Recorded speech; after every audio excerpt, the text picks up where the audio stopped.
Hello guys, स्वागत है आपका हमारे YouTube चैनल डिजिटल डोर में। मैं हूं नीतीश और आज की इस वीडियो में आपको बताने वाला हूं कि आपको डोमेन खरीदने से पहले किन किन बातों का ध्यान में रखना चाहिए। बहुत से ब्लॉगर्स डोमेन खरीदते वक्त काफ़ी गलतियां करते हैं और जब तक इन्हें इन गलतियों का एहसास होता है तब तक काफ़ी देर हो चुकी होती है। सो अगर आप भी इन गलतियों से बचना चाहते हैं तो हमारी इस वीडियो को शुरू से लेकर एंड तक ज़रूर देखिएगा, क्योंकि इस वीडियो में हम आपको बताने वाले हैं कुछ ऐसे 10 पॉइंट्स जो कि आपको डोमेन खरीदने से पहले पता होने चाहिए। और साथ ही इस वीडियो में हम आपको यह भी बताएंगे कि अगर आप एक एक्सपायर्ड डोमेन खरीदना चाहते हैं तो आपको एक एक्सपायर्ड डोमेन खरीदते वक्त भी किन किन बातों का ध्यान में रखना चाहिए। तो गाइस, अब आपका और वक्त ज़ाया ना करते हुए चलते हैं सीधा लैपटॉप स्क्रीन की तरफ, जहां हम इन 10 पॉइंट्स को ब्रीफली समझेंगे। सो गाइस, जैसे कि हम अपनी लैपटॉप स्क्रीन पर आ चुके हैं, जो आपको यहाँ फर्स्ट पॉइंट देखने को मिल रहा है वो है easy to type and remember. तो यार देखो, जब भी आपको एक डोमेन परचेज़ करना है तो आपको एक ऐसा डोमेन परचेज़ करना है जिसे कि लोग आसानी से टाइप कर पाएँ और उसे आसानी से याद रख पाएँ, क्योंकि एक लेंथी डोमेन को टाइप करने और याद रखने में लोगों को काफ़ी दिक्कत होती है। मैं आपको एक एग्जांपल देकर समझाता हूँ। सपोज़ आप डिजिटल मार्केटिंग सर्विसेज प्रोवाइड करते हो, ठीक है, और आपने एक डोमेन परचेज़ कर लिया डिजिटल मार्केटिंग 24hourservices.com, ठीक है। अब आपकी वेबसाइट पे कोई एक यूज़र आया, उसने आपका वेबसाइट में आपका कंटेंट चेक करा, उसको काफ़ी अच्छा लगा, उसने आपकी सर्विसेज देखी, उसको ये लगा हाँ यार चीप रेट में काफ़ी चीज़ें प्रोवाइड कर रहा है, कि जब भी मुझे ज़रूरत होगी तो मैं यहीं से कांटेक्ट करूँगा इस वेबसाइट से, ठीक है। अब उसे हुआ क्या कि 2-3 दिन बाद उसे अपनी वेबसाइट के लिए एसईओ सर्विस की ज़रूरत पड़ गई, ठीक है। पर उसे आपकी वेबसाइट का जो डोमेन है उसे इतना याद है वो डिजिटल मार्केटिंग से स्टार्ट होता है, पूरा नहीं पता। अगर आपका digitalmarketing.com होता तो आसानी से खोल लेता, क्योंकि ईजी था उसके लिए। अब इतना लेंथी था उसको, फिर वो टाइप करेगा गूगल पे, यार क्या था digitalmarketingservices.com, नहीं खुला। टाइप करेगा डिजिटल मार्केटिंग 24hourservices.com, HR नहीं harvardservices.com, नहीं खुला। ऐसी 2-3 बार वो ट्राई करेगा, यार आपकी वेबसाइट नहीं खुलेगी, वो सोचेगा चल छोड़ यार, मैं किसी और वेबसाइट से जा कर के सर्विस ले लेता हूँ। तो यार देखो, आपको इससे क्या दो लॉस हुए। सबसे पहली बात, वो आपका क्लाइंट नहीं बन पाया। दूसरी बात, वो आपकी वेबसाइट को अपने किसी फ्रेंड या रिलेटिव को रिकमेंड नहीं कर पाया, ठीक है। इसलिए यार जब भी आप डोमेन परचेज़ करो, एक ऐसा डोमेन परचेज़ करो जो कि आसानी से टाइप करा जा सके और आसानी से याद रखा जा सके। अब चलते हैं हमने सीधा सेकंड पॉइंट पर, वो है हमारा try to purchase exact match domain. इस पॉइंट को यार देखो, मैं आपको सीधा एग्जाम्पल दे के समझाता हूँ। सपोज़ आप एक प्रोटीन नीश पर काम करना चाहते हो, ठीक है। आप चाहते हो कि जो मेरी वेबसाइट है एक बेस्ट वे प्रोटीन नाम के कीवर्ड पर रैंक हो जाए। हालांकि आप अपनी वेबसाइट पर और भी कीवर्ड टारगेट करोगे, पर आपका इसे कह लीजिए आपको ये मनी कीवर्ड जो आपको अच्छा रेवेन्यू देने वाला है, वो आपको ये कीवर्ड देने वाला है। तो आप चाहते हो कि इस कीवर्ड पर यार मेरी साइट रैंक हो जाए, सबसे पहली बात। तो आपको करना क्या है यार, आपको बेस्ट वे प्रोटीन नाम पर ही आपको एक डोमेन परचेज कर लेना है, ठीक है। bestwayprotein.com या फिर bestwayprotein.in, ठीक है। अब आपको इससे फ़ायदा क्या होगा, जैसे कोई भी बंदा आया गूगल पे सर्च करेगा बेस्ट वे प्रोटीन, अब आपका उसी नाम से तो डोमेन ही बना हुआ है bestwayprotein.com एग्जैक्ट मैच का। तो आपको इससे फ़ायदा ये होगा कि आपकी जो वेबसाइट है वो गूगल में जल्दी रैंक कर जाएगी, क्योंकि आपका उसी नाम पर डोमेन बना हुआ है, ठीक है। अब चलते हैं यार अपने सीधा थर्ड पॉइंट पर, वो है हमारा try to buying a domain under 14 words. तो यार देखो, जब भी आपको डोमेन परचेज़ करना है, आपको एक ऐसा डोमेन परचेज़ करना है जो कि 14 वर्ड्स तक का हो या फिर 14 वर्ड्स के अंडर हो, ठीक है। तो यार देखो, वही बात हो गई, अगर आप ज़्यादा बड़ा डोमेन लोगे तो लोगों को याद रखने में और टाइप करने में थोड़ी बहुत दिक्कत आएगी, ठीक है। और आप अगर एसईओ पॉइंट ऑफ व्यू से देखो तो जो शॉर्ट डोमेन होते हैं 14 वर्ड्स, जो उसके कम अंडर 14 वर्ड्स के अंदर होते हैं ना, वो गूगल में अच्छा परफॉर्म करते हैं, ठीक है। वो उनकी रैंकिंग जल्दी आती है। मैं आपको एक एग्जांपल देके समझाता हूँ। सपोज़ मैं गूगल पे गया, मैंने टाइप करा एसईओ टिप्स, ठीक है। यार देखो, जो सबसे पहले यहाँ साइट रैंक हो रही है neelpatel.com, href, search engine general, Backlinko. तो पहली चीज़ आप ये देखो यार, जो ये वेबसाइट रैंक कर रही हैं, इनके जो डोमेन लेंथ है 14 वर्ड्स या 14 वर्ड्स तक के या 14 वर्ड्स के अंडर है ना। मोस्टली ये 10 या 12 वर्ड्स तक के होंगे इनके डोमेन, ठीक है। अब मैं आपको एक चीज़ और बताता हूँ, इस पॉइंट में आपको क्या बेनिफिट होगा अगर आप 14 वर्ड्स तक का डोमेन परचेज़ करोगे। सबसे पहली बात देखो, जो हमारी पोस्ट का परमालिंक बनता है, ये जो मैंने हाईलाइट कर रखा है पूरा, ये हमारा मेनली 75 कैरेक्टर या फिर उससे कम तक का होना चाहिए अगर हम एसईओ पॉइंट ऑफ व्यू से बात करें, ठीक है। हालांकि इससे भी ज़्यादा बना सकते हो, पर एसईओ पॉइंट ऑफ व्यू से देखें जो आपको बेनिफिट देगा वो आपको 75 कैरेक्टर या उससे कम तक का होना चाहिए, ठीक है। अब सपोज जैसे कि आप एक लॉन्ग टेल कीवर्ड पर काम कर रहे हो, ठीक है, आप एक लॉन्ग टेल कीवर्ड पर अपनी वेबसाइट को रैंक कराना चाहते हो। अगर आपका डोमेन ही पहले से लेंदी है और आप लेंदी है तो आप उसने आधे से ज़्यादा कैरेक्टर पहले से ले रखे हैं और आप ऊपर से एक लॉन्ग टेल कीवर्ड को टारगेट कर रहे हो, तो बहुत रेयरली चांस होगा कि वो 75 कैरेक्टर तक आपका परमलिंक बनेगा पूरा, ठीक है। अगर आपको वहीं एक शॉर्ट डोमेन होगा तो बहुत चांसेस हैं कि आपका पूरा ये परमलिंक बनेगा वो 75 कैरेक्टर से नीचे बन जाएगा, ठीक है। तो इस पॉइंट में आपको मैं यही बताने वाला था।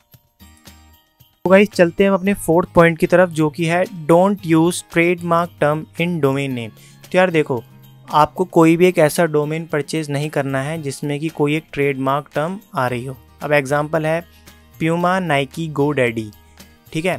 तो यार देखो, ये जो मैंने आपको एग्जांपल दिए हैं ये एक ब्रांड है, ठीक है। अब उन्होंने अपने ब्रांड को लेकर के एक ट्रेडमार्क जारी कर रखा है इन्होंने, ठीक है। अब इनके पास अपने ट्रेडमार्क को लेकर के लिए लीगली पेपर्स हैं। अगर कोई भी बंदा इनकी ट्रेडमार्क टर्म को अपने डोमेन में यूज़ करता है तो इनके पास पूरा हक है कि वो उस पर कॉपीराइट क्लेम कर सकते हैं और उस पर कोई भी जुर्माना लगा सकते हैं। बहुत से ब्लॉगर्स ऐसे हैं जिन्होंने ऐसी ट्रेडमार्क टर्म को अपने डोमेन में यूज़ करा था और उन्होंने काफ़ी जुर्माना भी भरा था, ठीक है। तो ऐसी गलती आप ना करें कि आप ऐसी चीज़ों में फंसें, ठीक है। अब मैं एक चीज़ और इसमें बताऊँगा, सपोज़ अगर आप गलती से कोई एक ट्रेड मार्क टर्म डोमेन भी परचेज़ कर लेते हैं तो बहुत रेयरली चांस होगा कि आपके पास ये 1 या 2 महीने बाद कॉपीराइट क्लेम करें। मेनली ये आप पर कॉपीराइट क्लेम तब करते हैं जब आप इनकी ट्रेडमार्क टर्म को अपने डोमेन में यूज़ करके काफ़ी अच्छा रेवेन्यू जनरेट कर रहे होते हैं, ठीक है। अब चलते हैं हम अपने 5th पॉइंट की तरफ, जो कि है try to avoid more hyphens in domain name. तो यार देखो, आपको जो भी डोमेन परचेज करना है तो आप कोशिश करो कि उसमें मेनली एक ही हाइफन आए या फिर उस पर हाइफन ना आए। तो मैं आपको बता देता हूँ जो कि हाइफन होता है कैसा, एक इस तरीके का सिंबल होता है, ठीक है। अब देखो, इसका मैं आपको नुकसान बताता हूँ क्या होगा। सपोज़ आपने एक डोमेन परचेज़ करा best hyphen fitness hyphen tips. सबसे पहली बात देखो, इससे आपकी डोमेन की रीडेबिलिटी बिगड़ गई और बंदे को थोड़ा याद करने में भी दिक्कत हुई, ठीक है। अब best hyphen fitness hyphen tips बहुत ऑकवर्ड डोमेन हो गया, अजीब सा, है ना। एक चीज़ ये हुई। और दूसरी चीज़ ये है कि अगर आप ज़्यादा हाइफन यूज़ करते हो अपने डोमेन में 4, 5, 6 तो इससे गूगल स्पैम मानता है, ठीक है। गूगल ये मानता है कि जो आपने डोमेन परचेज़ करा है ये आपने एक ब्लैक हैट पर्पस के लिए यूज़ करा है, ठीक है। ब्लैक हैट यूज़ करने के लिए आपने डोमेन परचेज़ करा है। पर ऐसे जिनमें ज़्यादा हाइफन्स आते हैं ऐसे डोमेन की गूगल में रैंकिंग भी बहुत मुश्किल आती है, ठीक है। तो आप कोशिश करें कि जब भी आप डोमेन परचेज़ करें या तो उसमें एक हाइफन यूज़ हो रहा हो या तो फिर हाइफन ही यूज़ ना हो रहा हो, ठीक है। अब चलते हैं हम अपने 6th पॉइंट की तरफ, जो कि है choose your domain extension for your targeted country. तो यार मैं आपको सीधा इसमें एग्जांपल देके समझाता हूँ। सपोज़ आपकी हाउस क्लीनिंग सर्विस है, ठीक है, और जो आप हाउस क्लीनिंग सर्विस है सिर्फ इंडिया में देते हो, ठीक है। आपकी जो ब्रांच सिर्फ इंडिया में और उसके अलावा कहीं नहीं है, तो आपके लिए सबसे बेस्ट क्या होगा, आप डोमेन ये परचेज़ करो फॉर एग्जांपल कि housecleaningservices.in.com लेके तो कुछ फ़ायदा नहीं होगा। अगर आपका सपोज़ US कनाडा से भी ट्रैफिक आ रहा है तो उसका क्या फ़ायदा, वो तो आपसे सर्विस नहीं लेंगे। अगर वहीं आपका इंडिया से ट्रैफिक आ रहा है तो आपको फ़ायदा होगा ना, तो इसलिए आप .in डोमेन लोगे। और गूगल देखो यार इतना होशियार है कि उसे पता चल जाता है कि अगर .in डोमेन है तो वो मेनली इंडिया के लिए डिज़ाइन किया गया है, वो मेनली आपकी जो रैंकिंग इंडिया में आएगी, वो बाहर US में मोस्टली कम चांस होगा कि वहाँ पे वो रैंक करे, ठीक है। अब एक एग्जांपल और समझाता हूँ इसमें आपको। सपोज़ आपकी MNC है डिजिटल मार्केटिंग की, ठीक है, और आप जो सर्विस प्रोवाइड करते हो केवल US में प्रोवाइड करते हो, आपकी सिर्फ US में MNC है, तो आपको जो डोमेन होगा वो होगा digitalmarketing.co.us।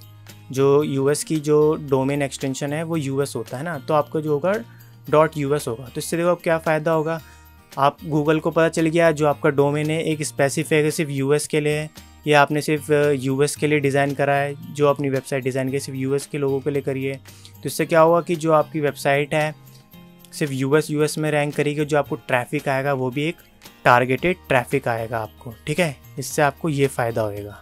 तो बात करते हैं अपने अब 7th पॉइंट की, जो कि है try to select catchy domain name. तो यार देखो, आपको डोमेन परचेज़ करने से पहले एक ऐसा डोमेन सेलेक्ट करना है जो कि एक कैची डोमेन हो, मतलब बंदा अगर उसे 1-2 बार डोमेन को सुने तो उसे आसानी से वो डोमेन याद हो जाए, मतलब उसकी ज़ुबान पर बैठ जाए वो डोमेन। अब जैसे एग्जांपल है अमेज़ॉन, फ्लिपकार्ट, मतलब ऐसा डोमेन कोई बंदा अगर सुनेगा तो उसे आसानी से डोमेन याद हो जाएगा, मतलब इसकी ज़ुबान पर बैठ जाएगा, ठीक है। तो आपको ऐसे डोमेन परचेज़ करने हैं। अब बात करते हैं अपने 8th पॉइंट की, जो कि है अवॉइड स्लैंग टर्म्स। सबसे पहली चीज़ जो कि है, स्लैंग का मतलब होता है लैंग्वेज, ठीक है। अब देखो, इंडिया में बहुत सी सिटीज़ हैं जहाँ पर अलग अलग स्लैंग्स बोली जाती हैं, जैसे बंगाल में बंगाली, गुजरात में गुजराती। अब मैं आपको देखो गुजरात का एक स्लैंग टर्म बताता हूँ, जैसे वहाँ पे बोली जाती है केम छो, तो वहाँ की एक स्लैंग टर्म हो गई। बंगाल में जैसे खूब भालो, तो वहाँ की एक स्लैंग टर्म हो गई। तो जो ऐसी स्लैंग टर्म होती है ना, आपको अवॉइड करनी है अपने डोमेन में, ठीक है। ऐसी कोई भी स्लैंग टर्म आपके डोमेन में नहीं आनी चाहिए। इससे क्या होगा कि देखो, गूगल को ऐसे अंडरस्टैंड करने में भी काफ़ी दिक्कत होती है, और जो ऐसे स्लैंग टर्म वाले डोमेन होते हैं ये गूगल में भी आसानी से रैंक नहीं कर पाते हैं, ठीक है। अब बात करते हैं हम अपने 9th पॉइंट की, जो कि है don't buy similar domain name. तो यार देखो, आपको कभी भी एक सिमिलर डोमेन नेम परचेज़ नहीं करना है। फॉर एग्ज़ाम्पल, कोई एक साइट है जिसका नाम है quotesforlove.com, ठीक है। अब आपने एक डोमेन परचेज़ कर लिया dailyquotesforlove.com, ठीक है। अब सबसे पहली चीज़, जो quotesforlove.com है वो पहले ऑलरेडी गूगल में इंडेक्स्ड है, उसकी जो पोस्ट हैं गूगल में इंडेक्स कर रहे हैं, और आपने वहीं एक सिमिलर डोमेन परचेज़ कर लिया quotesforlove नाम से, तो आपका यार बहुत मुश्किल चांस है कि वो जो आपका डोमेन है गूगल में जल्दी रैंक करे, या फिर हो सकता है कि वो रैंक ही ना करे, ठीक है। तो आपको अवॉइड करना है ऐसे सिमिलर डोमेन परचेज़ करना, ठीक है। अब बात करते हैं हम अपने 10th पॉइंट की, जो कि है बाय कीवर्ड रिच डोमेन। तो यार देखो, कीवर्ड रिच डोमेन हमारे वैसे डोमेन होते हैं जो कि हमारे बिजनेस या फिर हमारी नीश से रेलिवेंट होते हैं। फॉर एग्ज़ाम्पल, आप किसी शायरी नीश पर काम करना चाहते हो, ठीक है। अब आप उस शायरी नीश में आप love Shayari, sad Shayari, sad Shayari for girlfriend, sad Shayari for boyfriend, ऐसे बहुत से आर्टिकल्स लिखेंगे। मतलब मेनली आपकी जो नीश है वो तो शायरी नीश है ना, तो आप इसमें जितने भी शायरी होंगी आप सब लिखेंगे। तो आपको जो आपने सपोज एक डोमेन परचेज़ कर लिया, उसका नाम है allaboutshayari.com, ठीक है। अब आपका जो इसमें कीवर्ड रिच हो गया, ये हो गया आपका allaboutshayari.com, तो इसमें आपकी शायरी नाम का कीवर्ड भी आ गया। अब इससे आपको क्या बेनिफिट हुआ कि गूगल को भी इसे अंडरस्टैंड करने में इजी हो गया कि हाँ भाई, ये वेबसाइट है, ये शायरी रिलेटेड वेबसाइट है, ठीक है। तो ये होता है आपका कीवर्ड रिच डोमेन। अब मैं आपको इसमें एग्जांपल देके समझाता हूँ, जो कि कीवर्ड रिच डोमेन है, ये गूगल में जो इनकी रैंकिंग कितनी जल्दी आ जाती है ऐसे डोमेन्स की। मैं आपको एग्जांपल समझाता हूँ। सपोज़ मैं गूगल पे गया, मैंने टाइप करा हेल्थ टिप्स। अब देखो, सबसे पहली चीज़ जो एक कीवर्ड है हेल्थ टिप्स, ये साफ पता लग रहा है ये हेल्थ नीश से रिलेटेड कीवर्ड है। अब देखो, जो साइट रैंक कर रही है वो है healthline.com, तो इस बंदे को हेल्थ नाम का कीवर्ड अपने डोमेन में इंक्लूड करके कहीं ना कहीं बेनिफिट हो रहा है जब ये रैंक कर रहा है। तो ये हमारा ये भी कीवर्ड रिच डोमेन का एग्जाम्पल है, ठीक है। अब मैं आपको दूसरा एग्जाम्पल दिखाता हूँ। जैसे कि मैंने सर्च करा best travel places in India, ठीक है। अब देखो, सबसे पहली चीज़, आप यहाँ इस कीवर्ड टाइप करो तो साफ पता चल रहा है जो कीवर्ड है ये ट्रैवल नीश से रिलेटेड कीवर्ड है। अब देखो, जो साइट रैंक कर रही है वो क्या कर रही है, traveltriangle.com, तो इस बंदे को भी ट्रैवल नाम का कीवर्ड अपने डोमेन में इंक्लूड करके कहीं ना कहीं बेनिफिट हो रहा है, इसलिए ये साइट रैंक हो रही है, ठीक है। तो ये भी हमारा जो दूसरा एग्जांपल, ये भी एक कीवर्ड रिच डोमेन का एग्जांपल है, ठीक है। तो आप जब भी डोमेन परचेज करो, एक ऐसा डोमेन परचेज करो जो कि कीवर्ड रिच डोमेन हो। तो गाइस, अब बात करते हैं हम एक्सपायर्ड डोमेन्स की, कि हमें एक्सपायर्ड डोमेन खरीदते वक्त किन किन बातों का ध्यान रखना चाहिए। तो इसमें जो हमारा सबसे पहला पॉइंट है वो है check spam score of the domain. तो यार देखो, अगर आप एक एक्सपायर्ड डोमेन खरीदने वाले हों तो सबसे पहले उस वेबसाइट का स्पैम स्कोर ज़रूर चेक करें, ठीक है। लेट सपोज अगर आपने गलती से एक एक्सपायर्ड डोमेन परचेज कर लिया जिसका स्पैम स्कोर 70 से 80% है, तो देखो आपको होगा क्या। सबसे पहली चीज़, आपको रैंकिंग में कोई बेनिफिट नहीं मिलेगा। सेकंड चीज़ ये कि अगर हो सकता है जो इस वेबसाइट का पहले ओनर था उसको गूगल की तरफ से पेनल्टी लगी हो। थर्ड चीज़ ये कि हो सकता है कि इन फ्यूचर आपको गूगल की तरफ से पेनल्टी लग जाए क्योंकि आप एक स्पैमी डोमेन रन कर रहे हैं। ठीक है, तो जब भी आप एक्सपायर्ड डोमेन परचेज करें तो उसका स्पैम स्कोर ज़रूर चेक करें। अब चलते हैं अपने सेकंड पॉइंट की तरफ, जो है check backlinks and authority of the domain. तो यार देखो, आपको बैकलिंक्स क्यों चेक करनी है डोमेन की। लेट्स सपोज आपने कोई फूड नीश से रिलेटेड डोमेन सर्च करा, आपने देखा कि यार इसकी बैकलिंक्स तो बहुत ज़्यादा हैं, ठीक है, पर आप जब उसे एक डीपली एनालाइज करने लगे तो आपने देखा यार कि जो इसकी मेनली बैकलिंक्स हैं एक फूड नीश से रिलेटेड ना होकर के ये आपकी जैसे ये चाइनीज़ या रशियन वेबसाइट्स पे जाके इसकी बैकलिंक्स बनी हुई हैं। ठीक है, तो यार देखो, ये चाइनीज़ और रशियन बैकलिंक्स होती हैं ना, ये स्पैमी बैकलिंक्स होती हैं। ठीक है, हो सकता है जब आप अपनी वेबसाइट का स्पैम स्कोर चेक कर रहे हो तब आपको ये 0 या 2% आपको स्पैम स्कोर दिखा रहा हो, पर जब आप एक एक्सपायर्ड डोमेन परचेज कर लोगे, जब धीरे धीरे उसे रन करने लगोगे ना, तो आपकी वेबसाइट का जो स्पैम स्कोर है वो धीरे धीरे बढ़ने लगेगा। तो अगर आपको कहीं भी चाइनीज़ या रशियन से रिलेटेड बैकलिंक्स दिखती हैं किसी भी डोमेन में, एक्सपायर्ड डोमेन में, तो एक्सपायर्ड डोमेन को आप बिल्कुल परचेज़ ना करें। ठीक है, अब जो उसमें सेकंड चीज़ आ जाती है कि आपको डोमेन की अथॉरिटी भी साथ ही साथ देखनी है। देखो, अगर आपको एक डोमेन मिल जाता है जिसकी अथॉरिटी है 18 से 20, तो देखो उससे आपको रैंकिंग में काफ़ी बेनिफिट होगा। और दूसरी चीज़ ये कि यार देखो, जो 18 से 20 जो आपकी अथॉरिटी होती है ना, उसको बनाने में मेनली 1 से 1.5 साल लग जाता है लोगों को, और आपको ये पहली मिल रही है तो उससे देखो आपको कितना बेनिफिट होगा। ठीक है, अब चलते हैं अपने थर्ड पॉइंट की तरफ, जो है share the URL on Facebook to check whether Facebook has banned this URL or not. तो यार देखो, अगर आप एक डोमेन परचेज करोगे तो आप जाहिर सी बात है कि आप उसको सोशल मीडिया पर उसकी ब्रांडिंग करोगे, फेसबुक पर, इंस्टाग्राम पर, पिंटरेस्ट, ट्विटर, है ना। अब जिसमें जो बात हो रही है वो है फेसबुक की। तो यार देखो, फेसबुक पर बहुत से URL शेयर करते हैं, तो ज़्यादातर URL शेयर नहीं होते। क्यों? क्योंकि जो फेसबुक है वो बता देता है कि जो ये आप URL शेयर कर रहे हो ये हमारी कम्युनिटी गाइडलाइंस के अंदर नहीं आते हैं। ठीक है, एक मेरा फ्रेंड है, उसकी भी एक वेबसाइट है, जो जब भी वो फेसबुक पर शेयर करता है तो उसको भी फेसबुक यही नोटिफिकेशन देता है कि जो आप URL शेयर कर रहे हो ये हमारी कम्युनिटी गाइडलाइंस के अंदर नहीं है। तो देखो, मैं आपको अपने फेसबुक पे आके दिखाता हूँ कि वो आपको किस तरह का नोटिफिकेशन देगा। जैसे मेरे फ्रेंड की वेबसाइट है ये booksandmotivation.com, तो मैं इसे कॉपी कर लेता हूँ, सिंपल Ctrl+C। अब देखो, मैं यहाँ पे अपने फेसबुक पे आया और मैंने इसे पोस्ट करा।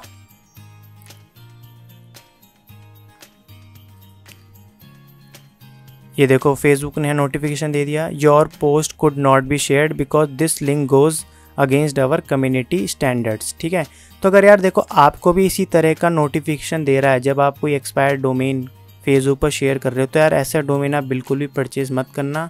क्योंकि देखो, आप सोशल मीडिया पे जब ब्रांडिंग करोगे तो आप फेसबुक पर नहीं कर पाओगे ना, आप लिंक भी शेयर नहीं कर पाओगे, अपनी जो पोस्ट बनाओगे उस पर भी आप लिंक शेयर नहीं कर पाओगे। ठीक है, तो गाइस अब बात करते हैं हम अपने फोर्थ पॉइंट की, जो है check the past content of domain through archive.org। तो यार देखो, जब भी आप एक एक्सपायर्ड डोमेन परचेज करने वाले हों तो उस वेबसाइट का पास्ट कंटेंट ज़रूर चेक करें कि जो आप वेबसाइट ख़रीदने वाले हैं उसने आपकी जो नीश है उससे रिलेटेड कंटेंट डाला है या नहीं, या फिर उसने कोई एक पोर्नोग्राफी या फिर कोई एडल्ट कंटेंट तो नहीं डाला अपनी वेबसाइट पर जिस वजह से उस वेबसाइट को गूगल की तरफ से पेनल्टी लगी हो। ठीक है, तो ये चेक करने के लिए आपको सिंपली गूगल पर आना है और एक वेबसाइट है archive.org। ठीक है, इसको टाइप करना है और सिंपल इस पर आ जाना है, और यहाँ पे आपको जिस भी वेबसाइट का आप चेक करने वाले पास्ट कंटेंट, सिंपल आपको यहाँ पे उस वेबसाइट को पेस्ट कर देना है, उस URL को। ठीक है, अब मैं आपको एग्जांपल के लिए, जैसे मैं एक वेबसाइट है backlinko.com, मैं आपको एग्जांपल के लिए समझा दे रहा हूँ, और आपको यहाँ पे वो डालनी है जिस भी वेबसाइट का आप कंटेंट चेक करने वाले हो। ठीक है, तो जब आप यार डाल दोगे तो आपके सामने कुछ इस तरीके का इंटरफेस आ जाएगा। तो देखो, इसने मेरे को सिंपल ये दिखा दिया है कि इसने 2012 से कंटेंट डालना स्टार्ट करा। तो देखो ये जो बार आपको दिख रहा होगा ये 2012 से स्टार्ट हो रहा है, मतलब इसने 2012 से कंटेंट डालना स्टार्ट करा है।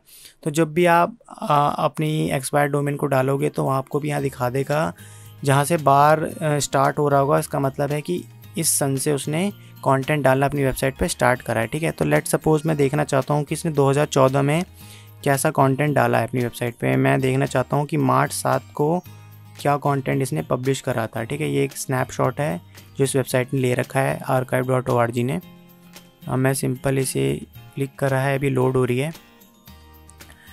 ठीक है, तो ये आपको मेनली आपको ये सारा कंटेंट दिखा देगा कि जो भी इसने अपनी वेबसाइट पर इतने सन में इतनी डेट में डाला है। ठीक है, आपको मेनली पूरा कंटेंट दिखा देगा ये। अब देखो ये लोड हो रहा है, तो देखो इसने जो कंटेंट डाल रखा है I show you my best SEO strategies.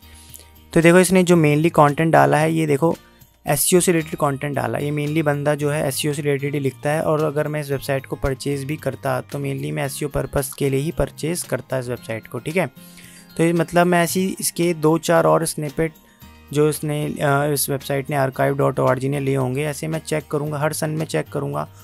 ठीक है, ऐसे आपको भी चेक करने हैं। अगर आपको लग रहा है कि इसने कहीं ना कहीं कोई एडल्ट कंटेंट डाला है तो उस वेबसाइट को आप परचेज़ ना करें। अगर आपको लग रहा है कि इसने मेरी इस वेबसाइट ने मेरी नीश से रिलेटेड ही कंटेंट डाला है तो आप इसको परचेज़ करें। ठीक है, अब चलते हैं अपने लास्ट पॉइंट की तरफ, जो है also check the number of drops with the help of whoisdomaintools.com।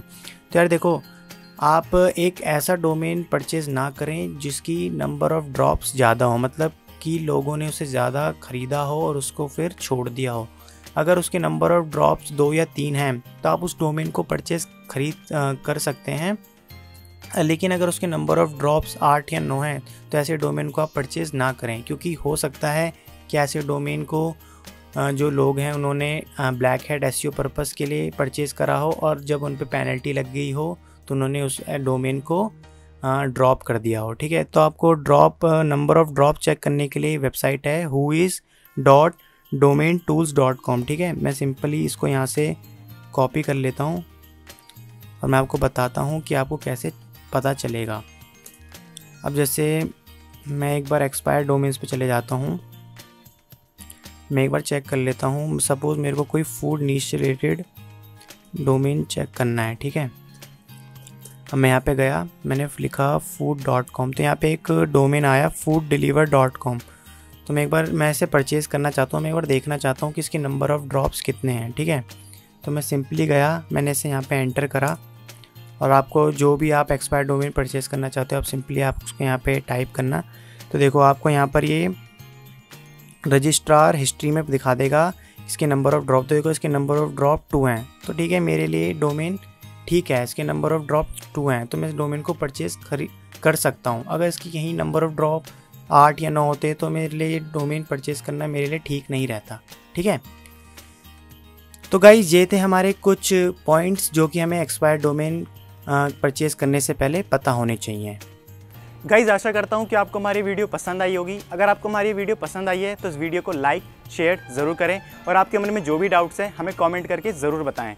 अगर अभी तक आपने हमारे YouTube चैनल डिजिटल डोर को सब्सक्राइब नहीं करा है तो हमारे चैनल को सब्सक्राइब कर लें ताकि आपको हमारे लेटेस्ट वीडियो की अपडेट मिलती रहे। सो गाइस इस वीडियो में बस इतना ही, मिलते हैं आपसे नेक्स्ट वीडियो में।